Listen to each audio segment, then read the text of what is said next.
Olá, amados irmãos e irmãs, sejam todos bem-vindos ao estudo bíblico da comunidade católica Canauim. Desde já peço que você curta, compartilhe o link dessa transmissão. Também, se você nos acompanha pelo canal da comunidade no YouTube, se ainda não se inscreveu, peço que você se inscreva. Também compartilhe o link nos grupos que vocês fazem parte, compartilhe com os familiares de vocês, para que cada vez mais as pessoas tenham esse desejo, esse amor pela leitura da palavra de Deus, para bem entendermos, para melhor vivermos, sabendo que é aquilo que Deus quer de nós, certo? Vamos iniciar hoje, iremos ler o capítulo 2 do Evangelho de São Marcos. Vamos iniciar clamando a ação do Espírito Santo que venha sobre nós. Pelo sinal da Santa Cruz, livra-nos Deus, nosso Senhor, dos nossos inimigos, em nome do Pai, do Filho e do Espírito Santo. Amém. Vinde, Espírito Santo, enchei os corações de vossos fiéis e acendei neles o fogo do vosso amor. Enviai, Senhor, o vosso Espírito, e tudo será criado, e renovareis a face na terra. Oremos. Ó Deus, que instruíste os corações de vossos fiéis com a luz do teu Espírito Santo, fazei que apreciemos corretamente todas as coisas, segundo o mesmo Espírito, e gozemos sempre de suas consolações. Por Cristo Senhor nosso. Amém. Senhor, aumentai em nós a fé e fazei brilhar em nossos corações a luz do teu Espírito Santo. Amém. Vem, Espírito Santo, sobre nós, ilumina nosso coração, ilumina nossa mente, dá-nos discernimento e sabedoria. Amém. Amém. Capítulo 2 do Evangelho de São Marcos. Entrando de novo em Cafarnaum, depois de alguns dias, souberam que ele estava em casa. E tantos foram os que se aglomeraram, que já não havia lugar nem à porta. E anunciavam-lhe a palavra. Vieram trazer-lhe um paralítico transportado por 4 homens. E como não pudesse aproximar-se por causa da multidão, abriram o teto à altura do lugar onde ele se encontrava. E tendo feito um buraco, baixaram o leito que jazia o paralítico. Jesus, vendo sua fé, disse ao paralítico: Filho, teus pecados estão perdoados. Ora, alguns dos escribas que lá estavam sentados refletiam em seu coração: por que está falando assim? Ele blasfema. Quem pode perdoar pecados a não ser Deus? Jesus imediatamente percebeu o seu espírito, o que pensava em seu íntimo, e disse: por que pensais assim em vossos corações? Que é mais fácil dizer ao paralítico: os teus pecados estão perdoados, ou dizer: levanta-te, toma o teu leito e anda? Pois bem, para que saibais que o Filho do Homem tem o poder de perdoar pecados na terra, eu te ordeno, disse ele ao paralítico: levanta-te, toma o teu leito e vai para a tua casa. O paralítico levantou-se imediatamente e, carregando o leito, saiu de diante de todos, de sorte que ficaram admirados e glorificaram a Deus, dizendo: nunca vimos coisa igual. Primeira coisa que a gente nota aqui, Jesus estava em casa, grande multidão o cercou, e aí chegam 4 homens trazendo um amigo seu, que estava paralítico.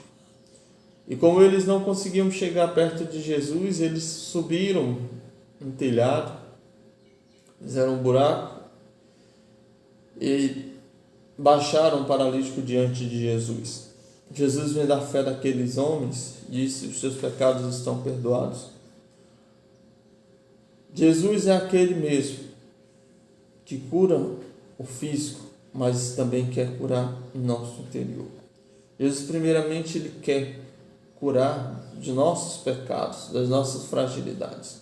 Ele disse, vendo a fé daqueles homens. Será que nós temos fé suficiente a ponto de mover o coração de Deus a nos perdoar? Porque assim, sem a fé, nós não conseguiremos nem ser perdoados.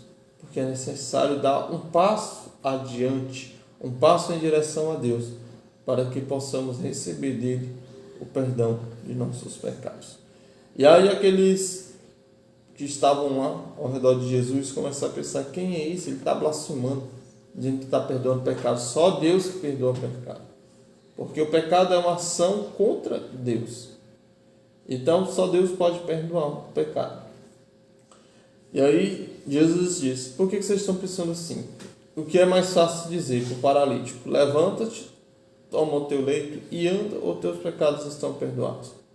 Quando Jesus fala que teus pecados estão perdoados, nós não conseguimos ver os pecados daquele homem sendo de fato perdoados.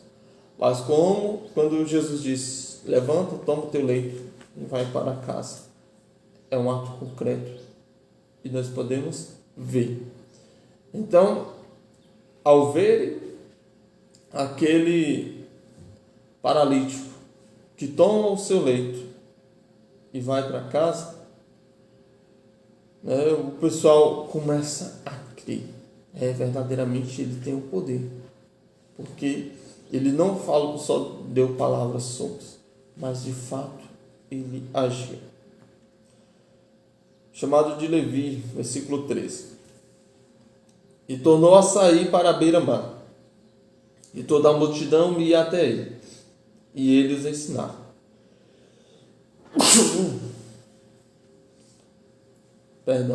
Ao passar, viu Levi, o filho de Alfeu, sentado na coleteria, e disse: segue. Ele se levantou e o seguiu. Levi aqui é o mesmo Mateus. Ele era um coletor de impostos, tido pelos judeus como um pecador, porque se aliava ao Império Romano. E aí, ele, ao escutar o chamado de Jesus, ele abandona o seu emprego fixo, aquilo que lhe dava segurança, humanamente falando, e começa a seguir Jesus.